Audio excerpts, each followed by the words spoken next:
This message is being transmitted at the request of the United States Office of Civil Defense.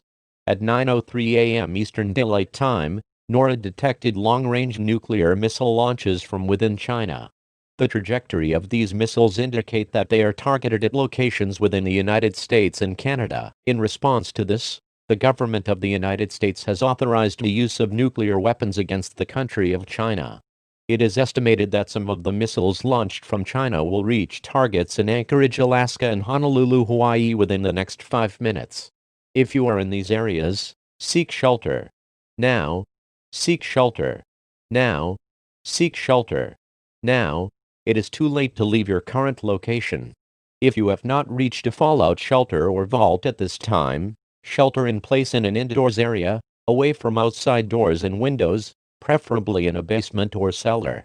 The remaining missiles are projected to reach targets on the mainland of the United States and Canada within the next 30 to 60 minutes, with targets in Western North America to be impacted first.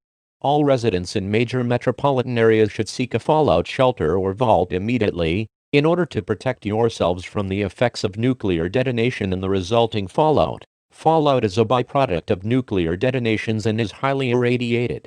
Prolonged exposure to fallout will result in certain death. Fallout spreads over large areas approximately 1 minute after detonation. For this reason, bring enough provisions to sustain yourselves for the next 30 days, and do not attempt to leave your shelter or vault for any reason during this time, to avoid exposing yourself and anyone sheltered with you to deadly radiation. Tune to 770 AM on a portable battery-powered radio for any updates.